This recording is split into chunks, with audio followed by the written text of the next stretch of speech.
Dad kept siding with his newly wedded wife's whole daughter, claiming that it's to make her feel comfortable. Now he's mad because I told him he deserved it because the stepdaughter did this and made his life living hell now. I'd always been close to my mom and dad. Growing up, both my parents were my rock. We shared everything. I knew they had my back and I had theirs. They had divorced, but things hadn't changed concerning their love and care for me. That was until my father married Claire. It wasn't that I didn't like Claire. She was sweet, caring and seemed genuinely interested in getting to know me. But things changed once she moved in with her daughter Casey. I hadn't realized how much the dynamics of our family would shift once they became part of our lives. Claire was always trying to make sure Casey felt at home, but I didn't understand why it had to come at the cost of my relationship with my dad. It started off small at first. I assumed it was just part of the transition. Casey, being in her late teens, was understandably going through some changes, adjusting to life in a new house with a stepfather. I tried to be patient, giving her space, and yes, even I am a teenager. But as time went on, I couldn't help but notice that my dad began shifting his attention more towards her than me.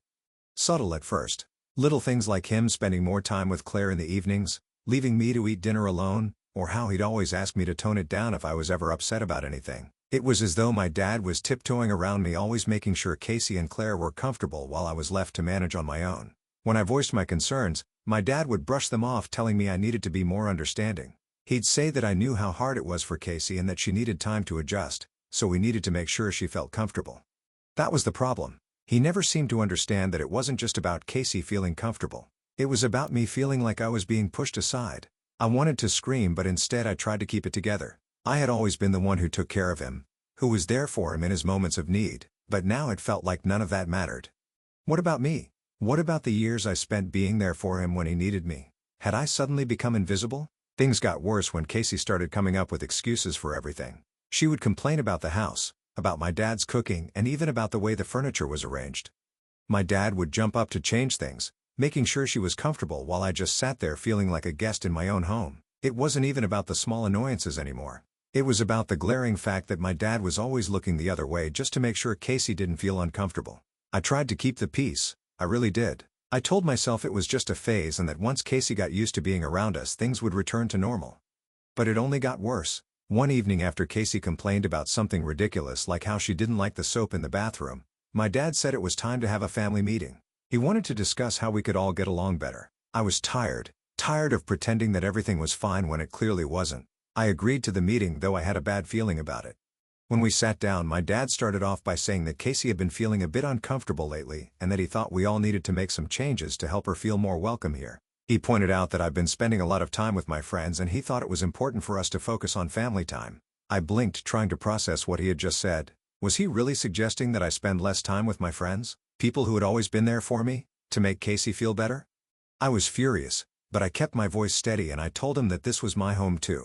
And I asked why everything had to change for Casey when she was the one who was new here. He immediately went on the defensive, saying that he was just trying to make sure Casey felt at home. He said I knew this house inside and out and that she was just adjusting and that I needed to be more patient with her. I couldn't hold it in anymore. I told him I'd been patient, but that wasn't the issue. I said that it wasn't just about patience anymore. It was about how he'd been treating her like the most important person in the house and I was just left to figure things out on my own. I asked him, what about me? What about the years I'd spent here and the times I needed him? He looked away, his eyes showing a flicker of guilt, but he quickly covered it up with a shrug and he said that he was just trying to make sure everyone was comfortable, and I needed to understand that things were different now. I was still his girl, but I had to understand that things couldn't stay the same. That was when I realized things had changed. My dad had changed. He was prioritizing Casey and I was nothing more than an afterthought. That night, I lay awake in bed staring at the ceiling. I kept replaying the conversation in my head. My dad's words echoed in my mind. You've always been my girl, but things are different now. I hated it. I didn't want to accept it, but I couldn't deny the truth. He had changed. I felt more invisible than ever. Update 1. The morning after my conversation with my dad, I couldn't shake the feeling of betrayal. Every moment replayed in my head like an endless loop. The way he brushed aside my feelings, the way Casey had become more important than our family dynamic, it all made me sick to my stomach. I needed to talk to someone. I needed someone who would understand, someone who wouldn't dismiss me as overreacting, and that someone was my mom. I dialed her number. The sound of the phone ringing felt deafening. When she picked up, I didn't hesitate. I needed to say everything before I lost my nerve. I started with a shaky voice telling her what had happened with my dad. I explained how things had gotten worse with Casey living there, and how my dad was more concerned with her comfort than mine. As I spoke, I could hear the sharp intake of breath on the other end. My mom had always been protective of me, but I never expected her to respond the way she did. My mom had remarried when I was 13. Her new husband Frank was a good man. They met when I was in school and he treated me like his own daughter. He never tried to replace my dad but had always been a supportive figure in my life. My mom didn't make a big deal of it. She introduced him to me beforehand and let me get to know him before anything serious happened. When they married, it felt right, natural. Frank never made me feel like I was competing for my mom's attention, and that's what made all the difference. My mom had always given me a choice. When she and Frank married, they made it clear that I could stay with him whenever I wanted. My dad had done the same, giving me the freedom to stay with either of them. It was a wonderful arrangement and I cherished it, but now with my dad prioritizing Casey over me, everything has shifted. I didn't want to be the one who felt neglected in my own family. I paused, unsure of how my mom would respond.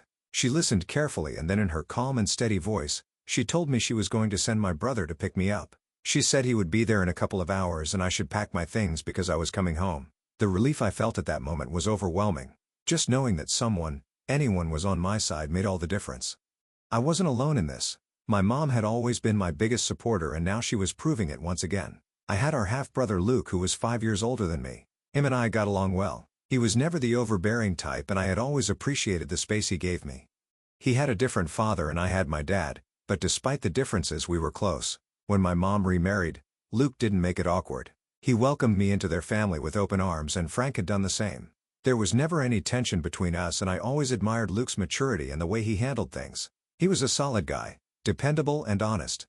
When my mom said she was sending Luke to pick me up, I felt a surge of comfort. He knew how to handle situations calmly and I knew he'd have my back. I spent the next hour packing my things, the weight of the decision settling in my chest. I had been on my own for a long time, but now leaving my dad's house felt like cutting a final tie. I didn't want it to come to this, but what other choice did I have? When I finished packing, I left a note on the kitchen counter for my dad. He wasn't home, probably still wrapped up in his new life with Claire and Casey. I didn't know when he would be back, but I wanted him to understand why I was leaving.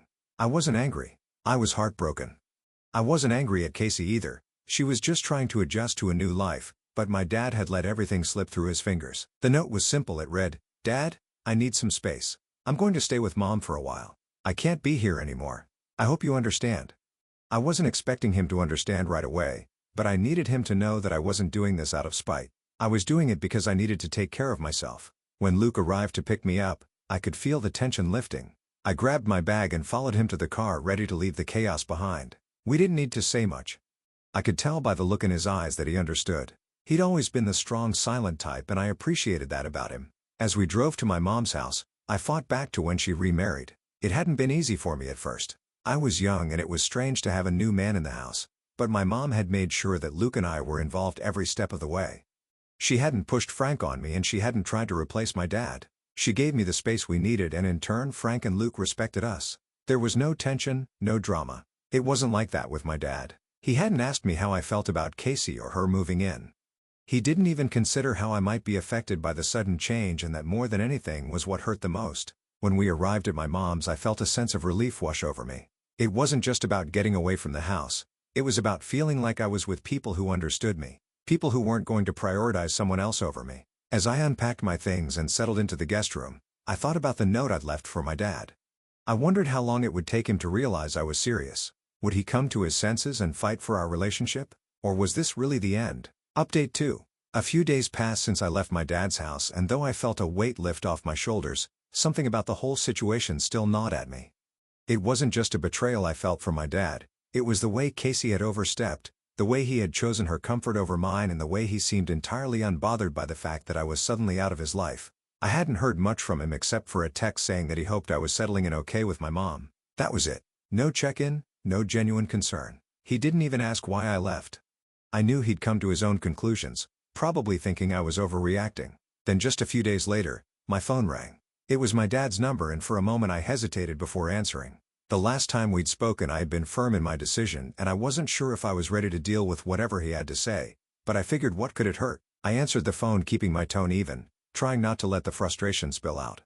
He wasted no time. He asked where I'd left my skincare products. At first I was caught off guard. Of course I'd taken them with me. Why would I leave them behind, especially when I knew Casey would try to get her hands on them? I told him that I had brought all my skincare products with me and that I didn't leave anything behind. He muttered something. He asked if I could drop off some of my skincare products because Casey wanted them. I felt the anger rise within me instantly. Casey had been using my things for so long without permission. And now my dad was asking me to hand them over like it was nothing. I didn't hold back. I told him that Casey could go buy her own skincare products. I wasn't going to drop anything off for her. She had no right to use my stuff, especially without asking. My dad tried to reason, claiming it was no big deal. He said that Casey was going through some things and maybe it would help her feel more comfortable if she used my products. He said I didn't need all of them and I should share, but I wasn't having it anymore. I asked him why he never did anything when Casey took my things before. Why hadn't he stepped in and put a stop to it? I told him that he let Casey walk all over me and now he expected me to just hand over my expensive skincare products like they were nothing. I reminded him that I'd never given Casey permission to use them and I wasn't interested in sharing. He stammered, trying to defend her. He said I was being unreasonable, but I wasn't going to let him gaslight me into thinking that what she'd done was okay. I told him exactly what I thought. He had chosen her comfort over mine and he had let her take my things without any regard for me. He asked me, almost pleading, if I could just drop them off for Casey. I cut him off and told him that I wasn't going to continue letting Casey take what wasn't hers. I wasn't going to make excuses for her behavior anymore and quite frankly, I was done. He tried to reason again but this time I didn't give him the chance. I hung up before he could say anything else. My hands were shaking with anger but at the same time I felt a strange sense of relief. I wasn't going to let him push me around anymore. I had tried to be the bigger person, to keep the peace, but Casey had crossed the line one too many times and my dad had let it happen. Later that evening I told my mom about the conversation. She listened carefully and I could tell she understood. She didn't say much but I didn't need her to. She had always supported me and right now that was all that mattered. I could feel the tension in my chest starting to ease as I realized that I had made the right decision. I wasn't going to let Casey or him dictate how I should feel or how I should allow myself to be treated. The time for keeping quiet was over. Update 3. My dad called me again one afternoon around 2 weeks after the last call. I was sitting on the couch at my mom's place catching up on some homework when my phone lit up. His name flashed on the screen. I hesitated before answering. It had only been a couple of weeks and honestly I wasn't in the mood to go over the same old thing again, but I had to pick up. I answered the call trying to keep my voice steady, but I could already feel my frustration creeping in. He started off in his usual tone, apologetic but almost expectant, like he was hoping I would just come back. He asked me if I could come home. That was it. No real explanation, just an open-ended request. I didn't even hesitate before I refused outright. I told him I wasn't coming back. His tone shifted slightly, almost desperate. He told me that Casey had been acting out.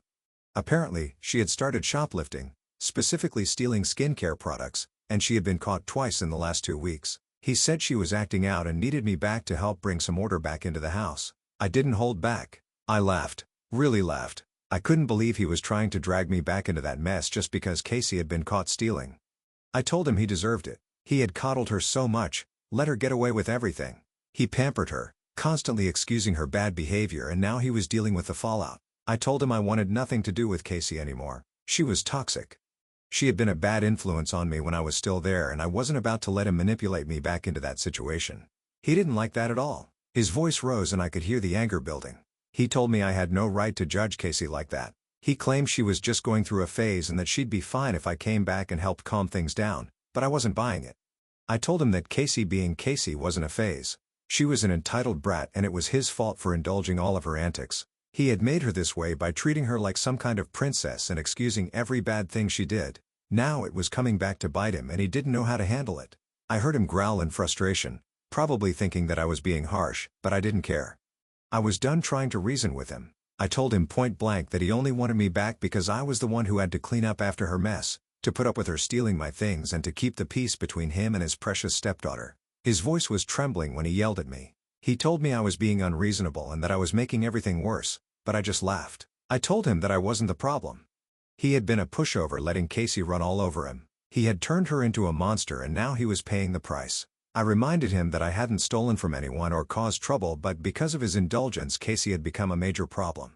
I told him that I was going to talk to my mom about this. I wasn't going to deal with his manipulations anymore. I was done being the scapegoat for Casey's behavior and if he didn't get that then he could keep going down this path alone. He didn't say anything for a few moments and I could almost feel his helplessness on the other end of the phone. Finally, he muttered something about how I should at least try to be a little more understanding but it was too late. I had made up my mind and I wasn't going to allow him to drag me back into his mess. I told him that I had done enough, that I was going to focus on my life, and that I wasn't going to sit around cleaning up after him and his new family. I told him that if I wanted to stay with a sibling that bad, then I had Luke, who was perfectly well settled and well spoken, unlike his a whole of a stepdaughter. Then I hung up. When I went to tell my mom about the conversation, she listened quietly as usual. She didn't try to interrupt and didn't make any comments, but I knew she understood. She knew what kind of man my dad was, and she also knew that he had brought this situation upon himself. I could tell she was proud of me. She said that she would have a conversation with him about this. Update 4. The next day my mom, as calm as ever, sat me down for a conversation. I could see the look in her eyes. She wasn't upset, but she was clearly concerned. She had been quietly observing the way my father had been handling things, and I knew that my mom had a unique perspective. She had married a man who, while decent, was not always the most assertive, especially when it came to confronting difficult situations. She started by telling me that she had talked to my father and she had to make sure he understood how serious this was. I listened carefully, knowing that when my mom decided to take action, it usually meant things had gone far beyond the point of being able to ignore them. My mom rarely intervened in things between my dad and me, and if she stepped in, it meant she saw something that could potentially get worse. She said that my dad had been very quiet during their conversation, clearly unsure of how to proceed. My mom, however, had made it clear that he had no one to blame but himself. He had allowed Casey's behavior to go unchecked for too long, and now it was spilling over into everyone's lives, including mine. She told him that he needed to step up and act like a father, not a doormat. He couldn't just keep giving in to Casey's demands. She said that she expected him to take responsibility for the situation and start being firm with Casey. No more excuses. My mom told him that he needed to man up. Casey was his responsibility now, and he had married Claire, so he needed to deal with the consequences of raising a child who had been indulged for too long. My dad, understanding that my mom was dead serious, knew better than to argue with her when she got to this point. She wasn't someone to lose her cool easily, but when she did, it was a sign that things had gone too far. My dad understood that, and he wasn't about to dismiss her concerns. Later that day I received an unexpected call from Claire, my father's wife. I could tell she was trying to be calm, trying to find a way to fix things. She asked me if I would be willing to come back to work things out. I wasn't in the mood for more fixing, but I still listened to her. She said she understood that things had gotten out of hand, but she was hoping that we could find a way to make things right. I didn't answer right away. I knew what she was trying to do. She was trying to fix things on her terms, trying to get me back into the fold so that everything could go back to the way it was. But it wasn't that simple anymore. The damage had been done, and there was no way I could go back to being the person I was before all of this. I had seen too much. I had endured too much, and I wasn't going to let myself get pulled back into that toxic environment just because Claire felt guilty. I handed the phone to my mom, who had been sitting with me during the call. My mom was always calm and collected even when handling situations like this. She took the phone from me, and I watched as her demeanor changed. There was no anger, no frustration, just a quiet resolve.